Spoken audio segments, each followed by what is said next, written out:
세계 2차 대전을 승리로 이끌었던 처칠 경이 있습니다. 유명해졌습니다. 지도자로 부상을 했습니다. 이 사람을 가르친 교사들이 누구였는가라고 신문사에서 조사를 해서 발표를 해놨습니다. 초등학교부터 대학교까지 가르친 선생님들이 훌륭했을 것이다 라고 그 이름을 적어놔서 신문에 냈더니 이 처칠경이 신문사에다가 편지를 한 장 보냈습니다. 나의 위대한 스승은, 가장 훌륭한 스승은, 인간을 인간되게 한 스승은 나의 어머니셨습니다 라고 어머니를 넣어달라고 했습니다. 성경은 부모에 대한 효를 강조하고 있습니다. 이유가 뭐냐? 여호와 하나님을 경외하는 일과 연결이 되어 있기 때문입니다. 구약 성경을 요약을 해놓은 것이 십계명입니다. 그리고 그 십계명 가운데 하나님과 사람 사이에 지켜야 할 계명이 1계명부터 4계명까지고 5계명부터 10계명까지는 사람과 사람 사이에 지켜야 할 도리와 계명을 기록해 놓은 것입니다. 그런데 하나님에 대하여 사람이 해야 할 일이 뭐냐? 1계명에 명시를 해뒀습니다. 나 외에는 다른 신들을 내게 있게 말지니라. 그리고 사람에 대하여는 그 5계명에 내 부모를 공경하라 라고 했습니다.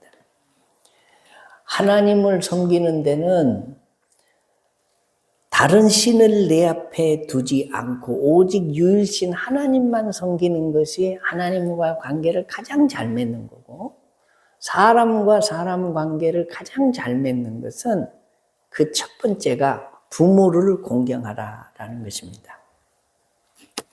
여러분, 성경이 하나님의 말씀인 것을 믿으시면 아멘. 성경 말씀대로 사는 것이 인생을 가장 잘 사는 것임을 믿으시면 아멘. 인생을 다 산 다음에는 다 갑니다. 다 사라집니다. 그러나 남은 것 한 가지, 말씀대로 산 것만 남습니다. 우리가 하나님 앞에 갈 때 가지고 갈 것도 딱 한 가지밖에 없습니다. 말씀대로 살고 순종하고 지킨 것만 가지고 갈 것입니다. 성경이 하나님의 말씀인 것은 천지가 변해도 변함이 없고 1.1핵이라도 땅에 떨어지지 않은 말씀입니다. 입술로는 믿으나 마음으로는 반만 믿고, 그리고 삶으로 3분의 1만 믿는 사람이 있습니다. 하나님의 종 바울이 성령의 감동을 받아서 우리가 부모와 자식 간 관계를 통해서 하나님으로부터 받을 복에 대해서 말씀하고 있는 내용이 오늘 대독해드린 이 본문 말씀입니다. 자녀들은 부모님을 향해 효도하는 일이 지극히 옳다고 강조합니다. 그 옳은 일을 행하고 살면 하나님으로부터 오는 복이 무엇인지도 분명히 말씀하고 있습니다. 자녀들은 부모에게 어떻게 해야 복을 누릴 수 있다고 말씀합니까? 첫째는 순종하라라고 말씀해요. 감리교의 창시자 이 요한 웨슬레의 어머니가 수산나라는 사람인데, 이분이 19명의 자녀를 낳습니다.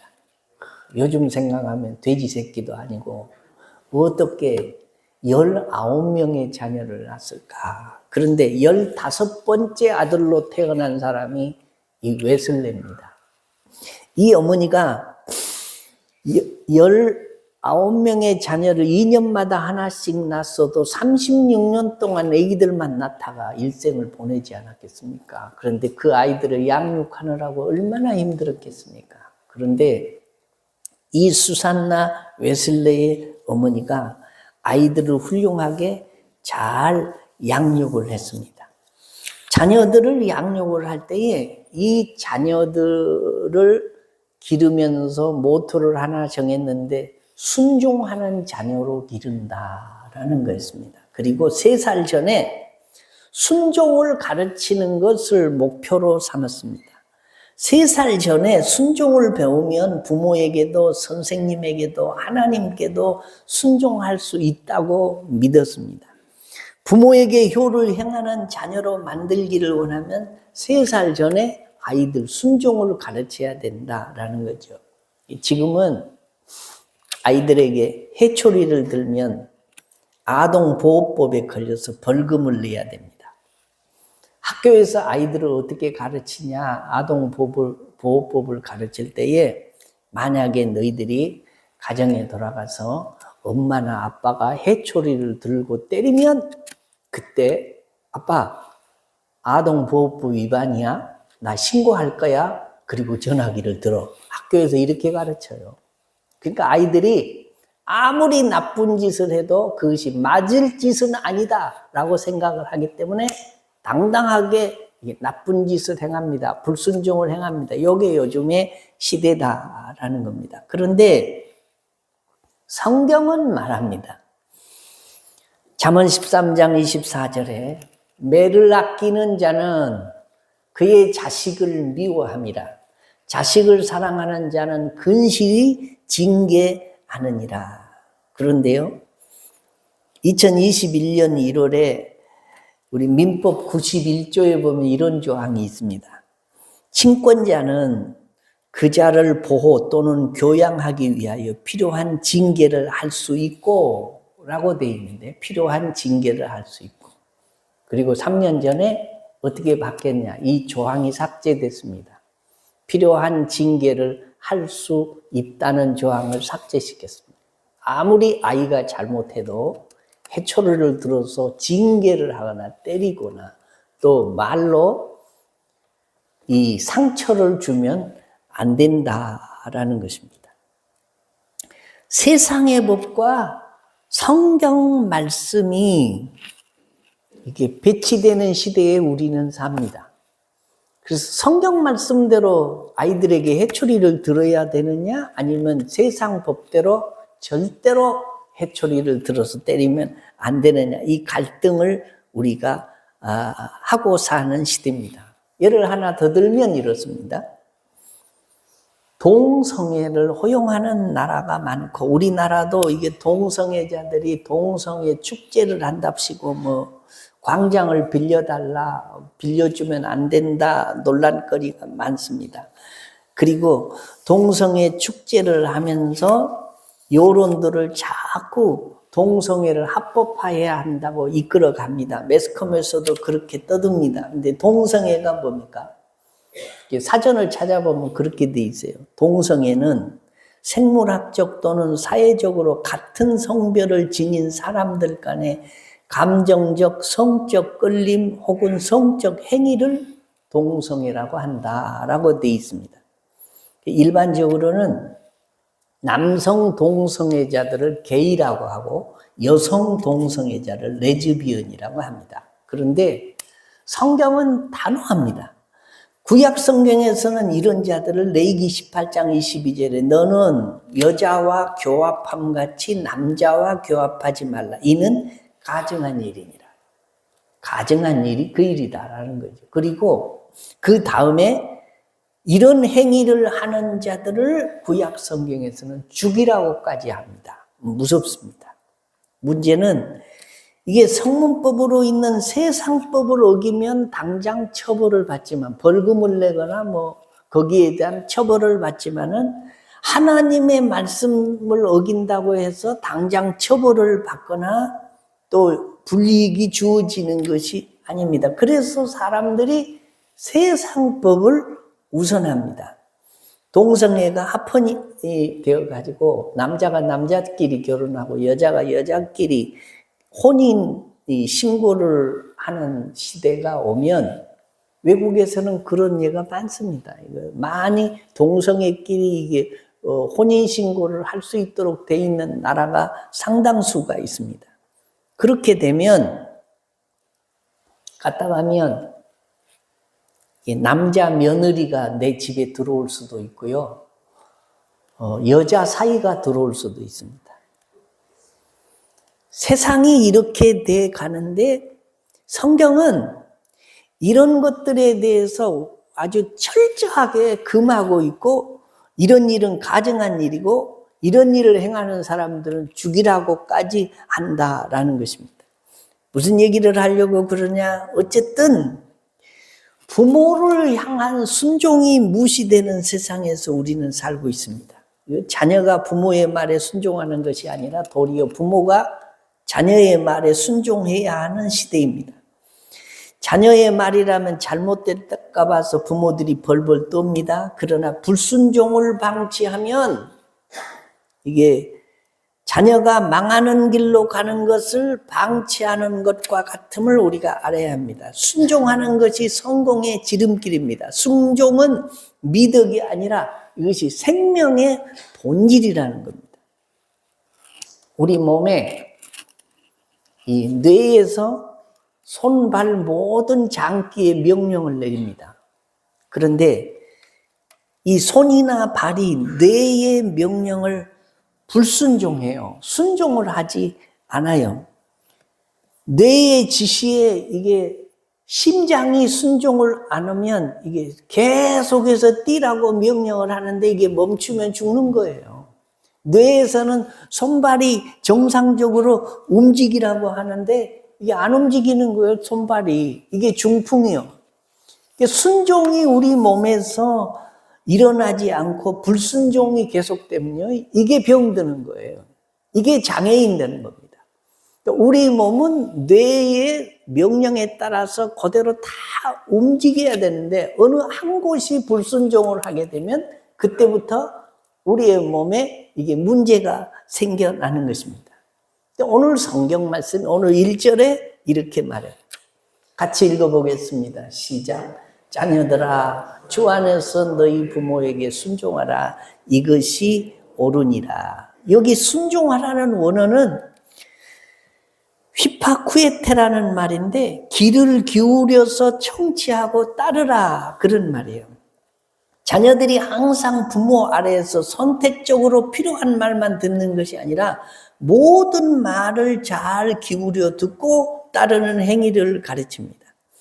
하나님께서 가정의 권위를 부모에게 맡기셨으니까 자녀들이 부모에게 순종하는 것은 마땅한 일입니다. 부모 순종하는 사항에는 자녀들은 예외가 없다. 위로는 하나님의 말씀에 순종하고 아래로는 부모의 말씀에 순종하는 것이 사람된 도리고 옳은 일입니다. 그래서 옛날에는 불효자하고는 친구를 하지 말라라고 했습니다. 부모의 권위를 인정하지 않는 자는 세상의 권위도 인정하지 않습니다. 하나님의 권위도 인정하지 않습니다. 우리의 목표가 뭐냐? 부모에게 순종하는 자녀로 기르는 것입니다. 부모에게 순종하는 자녀가 하나님께 순종하기 때문입니다.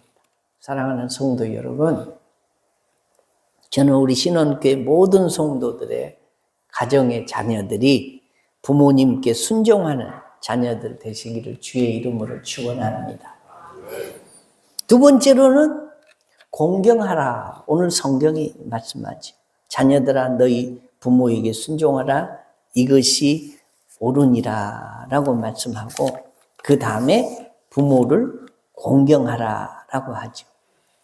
부모님이 살아계신 분도 계시고 또 작고하신 분들도 계십니다. 그런데 맹자가 인생 삼락 중에 첫째를 부모님이 생존해 계시고 형제가 무고한 것이 인생 삼락 중에 첫째다라고 했습니다. 제가 부모님을 여보니까 그래요. 부모님이 살아생전에는 늘 다른 자식들도 있지만 목회하는 저를 위해서 늘 기도를 해주셨습니다. 365일 교회 가셔서 그저 목사로 아들을 드렸으니 하나님이 목회를 잘할 수 있도록 계속해서 기도로 사셨습니다. 근데 부모님이 딱 돌아가시고 나니까 힘이 없어요. 그리고 기쁜 일이 있고 잘 되는 일이 있고 슬픈 일이 있고 힘드는 일이 있어도 부모님께 다 쫑알쫑알 이번에는 이런 좋은 일이 있었습니다. 이번에는 이런 힘든 일이 있었습니다. 기도해 주세요. 그러면 그것을 품에 안고 부모님이 늘 기도하고 했습니다. 내가 기쁘면 부모님이 더 기쁘고 내가 슬프면 부모님이 더 슬픕니다. 내가 성공하면 부모님은 내 성공을 자신의 성공보다 더 높이 평가하시고 살만 나시는 분이 부모님입니다. 이런 부모님을 오늘 본문 2절에 이렇게 말씀해요. 내 아버지와 어머니를 공경하라. 이것이 약속 있는 첫 계명이니 라고 말씀을 하십니다. 여기 공경이라는 단어가요, 티마오라고 하는 이 원어의 단어인데, 성경에서 이 티마오라고 하는 이 단어는 딱 상대를 두 분에게만 썼습니다. 첫째는 하나님을 공경하는데 티마오라는 단어를 썼고, 두 번째로는 부모 공경하는데 티마오라는 단어를 썼고, 그리고 어느 누구도 왕이나 그 외에 권력자 누구에게도 이 단어를 쓰지 않았습니다. 그러니까 하나님을 공경하고 부모를 공경하는데 이 단어를 썼다. 그러니까 하나님 다음으로 공경하는 일에 힘쓰라라는 거죠.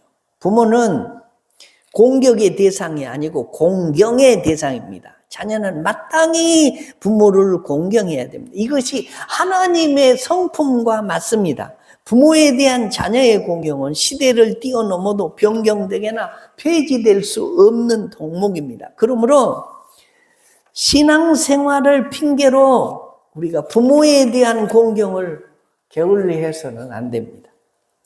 교회를 열심히 섬긴다는 구실로 부모 공경의 의무를 소홀히 해도 결코 안 됩니다. 부모 공경은 하나님이 세우신 영원한 법칙이고 축복의 비결이기 때문입니다. 어떤 축복이 있냐? 이 말씀에 순종하면 두 가지 축복이 있다라고 말합니다. 오늘 3절에 이로써 내가 잘 되고, 이로써가 뭡니까? 부모에게 순종하고 공경하면 이로써 네가 잘 된다라고 말씀합니다. 잘 되는 것이 뭘까? 제가 국어사전에서 찾아보니까 현상 물건 따위가 썩 좋게 이루어지는 것이 잘 되는 것이고, 그 다음에 사람이 훌륭하게 되는 것이 잘 되는 것이고, 그 다음에 일정한 수준이나 정도에 이르는 것을 잘 되는 것이다. 그렇게 표현했습니다. 잘 되는 일이 얼마나 큰 복입니까? 그래서 우리가 사람들을 격려하고 축복을 할 때 잘 됐으면 좋겠다. 잘 되면 얼마나 좋을까? 잘 될 거야. 잘 되라. 라고 말을 합니다. 잘 되는 축복이 큰 축복입니다. 그런데 잘 되는 일이 어디서 시작이 된다고요? 주 안에서 부모님께 순종하고 공경하면 잘 됩니다. 믿어지시면 아멘. 아유, 목사님 무슨 요즘 세상에 부모 공경 잘하면 잘 된답니까? 내가 머리도 잘 쓰고 기획도 잘하고 투자도 잘하고 그리고 직장 생활도 성실히 하고 진급하고 막 그래야 잘 되는 거지. 부모 공경 잘한다고 잘 된다고요? 이 사람은 하나님의 말씀을 3분의 1만 믿는 사람이에요. 믿음이 없는 사람. 믿는 사람에게는 믿은 대로 되고 안 믿는 사람에게는 안 믿는 대로 되는 것입니다. 그런데 오늘 성경 말씀에 하나님이 그렇게 하면 된다고 믿는 믿음이 여러분에게 있어야 됩니다. 하나님이 그런다고 하면 그런 것이고 하나님이 그렇지 않다고 하면 안 그런 것입니다. 이것을 믿는 사람이 믿음의 사람이고 크리스찬이죠. 하나님의 자녀들이죠. 하나님의 말씀은 천지가 없어지기 전에는 1.1핵이라도 땅에 떨어지지 않고 다 이루리라고 믿는 사람에게는 믿은 대로 이루어집니다. 그러나 결코 잘 되는 것이 내가 기획을 잘하고 분투 노력하고 힘써야 잘 된다고 믿는 사람에는 그렇게 노력하고 분투 노력을 해야 되는 거지요. 그러나 우리는 하나님의 말씀을 말씀으로 믿고 하나님의 말씀을 능력으로 믿는 사람들입니다. 잘 되는 비결이 뭐예요? 잘 모르십니까? 오늘 성경 말씀에 부모에게 순종하고 공경하면 잘 되고 믿어지시는 은혜가 있기를 주의 이름으로 축원합니다. 결혼하기 전에는 부모에게 순종하는 것이 최고의 효도고 결혼한 후에는 부모를 복양하는 것이 최고의 효도입니다. 그러면 잘 된다는 거예요.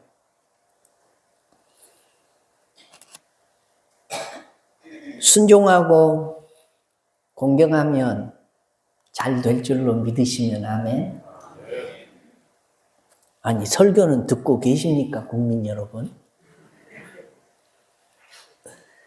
아무리 고개를 내가 아니라고 흔들어도 하나님의 말씀은 다 이루어집니다. 받을 만한 사람들은 받으십시오. 그 다음에 두 번째 복이 뭐냐? 장수한다. 오늘 성경에 있는 말씀이에요. 장수한다. 여러분 얼마나 더 살다가 가셨으면 좋겠습니까?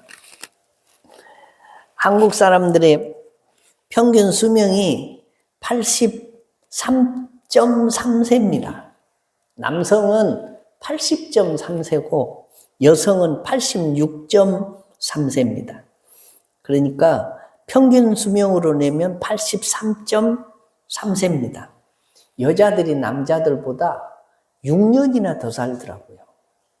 이렇게 하나님이 참 여자들이 고생을 많이 한다고 그랬는지 너희들은 좀 더 오래 살다 오너라 하고 장수의 복을 여자들한테 주시는 것 같아요. 그런데 이 수명이 이게 앞으로 점점 더 높아져 갈 것입니다. 그래서 뭐 흔히 하는 말로 100세는 기본이고 재수 없으면 120까지 산다라고 하는데 그럼에도 불구하고 장수는 모든 사람이 꿈꾸는 것입니다. 우리 인생에게 가장 큰 욕구가 뭐냐면 생에 대한 욕구입니다. 살고 싶은 욕구죠. 그래서 강도가 들어서 안 내놓으면 죽인다 하면 다 가져가시고 목숨만 살려주시오 그래요. 그러니까 제일 귀한 게 뭐예요? 목숨이 제일 귀하다는 거죠. 살고자 하는 욕망이 가장 강한데 살았다고 생각을 하면 오래 살기를 원하고 오래 사는 사람은 죽지 않고 영원히 살았으면 좋겠다. 그런 생각을 가지고 있습니다. 그런데 이 장수의 복이 어디서 오냐? 맑은 공기, 좋은 음식, 힐링되는 환경 속에서 살면 장수합니까? 물론 이게 건강과 장수의 환경들을 만들어가고 힘써야 하면 당연한 이야기입니다. 그런데 하나님으로부터 오는 장수는 그런 것에서 오는 것이 아니고 부모에게 순종하고 부모를 공경하면 장수한다는 것입니다. 장수케 하시는 하나님이 건강까지 주시지 않겠습니까? 건강하게 오래오래 사는 것이 축복이죠. 그것이 하나님께로부터 오는데 부모에게 순종하고 공경하면 오는 것이라는 하나님의 약속입니다. 그래서 이것이 약속 있는 첫 계명이다 그래요. 약속 있는 첫 계명. 약속이 뭡니까? 네가 그렇게 하면 내가 이렇게 하마. 누가 약속을 해요? 하나님과 사람 사이의 약속이라는 거죠. 성경이 약속입니다. 구약은 올드 테스트먼트고 신약은 뉴 테스트먼트인데 구약은 옛날 언약, 약속이라는 거죠. 언약. 그리고 신약은 새로운 약속이라는 거예요. 그런데 그 약속 중에 이 말씀, 오늘 이 본문 말씀이 또 들어있는데 이것은 약속 있는 첫 계명이다. 첫 계명. 첫 계명이 뭐예요? 포스트라는 거예요. 이 약속을 지키면 내가 너에게 이건 첫째로 해주마. 그게 뭐예요? 부모에게 순종하고 공경을 잘하면 잘 되는 복을 주마. 그리고 두 번째로는 무슨 복? 장수하는 복을 주마라고 말해요. 여러분 세상에서 잘 될 조건을 갖추고 사는 사람은 잘 그대로 살 것입니다. 그런데 나는 뭐 가방끈도 짧고 사업 수완도 없고 능력도 없고 내가 잘 될 것이 별로 없네, 그런 생각을 하시는 분은 이 말씀을 붙잡으세요. 부모에게 순종하고 공경하면 하나님이 두 가지 복을 주신다고 했는데, 첫째는 잘 되는 복을 주시고 두 번째로는 장수의 복을 주신다고 했으니, 뭐 영양제 안 먹고 뭐 건강을 지키려고 뭐 좋은 물 먹고 좋은 공기 마시려고 하고 운동하고 기를 안 써도 이 일만 잘하면 하나님이 약속하신 게 있어요. 장수 오래 살게 해주시겠다. 받을 만한 사람은 받으십시오. 하나님의 약속은 천지가 없어지기 전에는 1.1핵이라도 땅에 떨어지지 않고 다 이룹니다. 제가 바라기는 우리 신혼교회 모든 성도들의 가정마다 다 효자들 있고 다 효부들이 있어서 하나님이 약속하시는 이 잘되는 축복과 장수하는 축복을 얻으시기를 주의 이름으로 축원합니다. 사랑하는 성도 여러분, 한번 물어보겠습니다. 잘되고 장수하고 싶으세요? 못되고 단명하고 싶으세요? 빌어먹다가 일찍 죽고 싶으세요? 그 물어보나 하나 하는 그 질문을 오늘 목사님이 쓰잘데없는 질문을 하시네, 그러실 것입니다. 그러나 우리 다 잘되고 나도 잘되고 자녀들도 잘되고 아프지 않고 건강하게 오래오래 살다가 천국 가기를 다 소망하고 있습니다. 부디 여러분 부모에게 순종하는 자녀들 되시기 바랍니다. 부모님이 안 계시면 내 자녀들을 순종하는 자녀로 만들겠다고 하는 목표를 세우고 어떻게 하든지 부모의 권위에 순종하도록 만드세요. 부모에게 순종하는 자녀가 하나님을 섬깁니다. 불효자들이 하나님을 잘 섬기는 일이 없어요. 그러면 하나님이 복을 주신다. 무슨 복? 잘 되는 복을 주신다. 그 다음에 장수하는 복을 주신다. 이 일이 쉽지 않습니다. 쉽게 저절로 되는 일이라면 하나님이 이 명령을 하시지 않으셨을 것입니다. 그런데 이 복을 누구를 위해서 이 말씀을 주시냐? 부모를 위해서 주신 말씀이 아니고 자녀들을 위해서 주신 말씀이에요. 부모들아 그렇게 말씀하시지 않고 자녀들아 그리고 이 말씀을 주세요. 자, 부모들에게 주신 말씀이라면 네가 효도를 잘 받고 자녀들이 네게 순종하면 내가 너를 장수의 복을 주시고 잘되는 복을 주겠다라고 말씀하는 것이 아니고 자녀들에게 주신 말씀. 자녀들이 순종하고 공경하면 너희들을 잘되게 하고 그 다음에 장수하는 복을 주마. 자녀들에게 주시는 말씀. 우리가 자녀를 잘되게 하는 방법도 오늘 이 말씀대로 자녀들을 순종하는 자녀로 만드는 거예요. 순종하는 자녀로 양육시키는 것입니다. 힘들고 의견 맞추기가 어렵고 계산상 잘 안 맞아도 하나님의 말씀에 순종하면 그것이 내가 복받는 길이고 내 가문이 잘 되는 길이고 하나님께 영광을 돌리는 일이라는 사실을 오늘 어버이 주일에 여러분의 신비에 새기셔가지고 부모님이 살아계신 분이 있으시다면 하나님의 권위를 부모에게 주셨으니 순종하고 공경하십시오. 부모님이 살아계시지 않고 이미 작고하고 계시지 않은 분이 있다면 자녀들에게 순종을 가르치십시오. 그리고 부모의 권위를 인정하게 하십시오. 그리고 공경하게 하십시오. 그러면 여러분이 자녀를 성공시키고 싶지 않아도 누가 시켜주시냐? 하나님이 잘되게 해주신다라는 이 말씀이 여러분의 신비에 새겨져서 이 말씀이 붙들어지는 축복이 있어지시기를 주의 이름으로 축원합니다.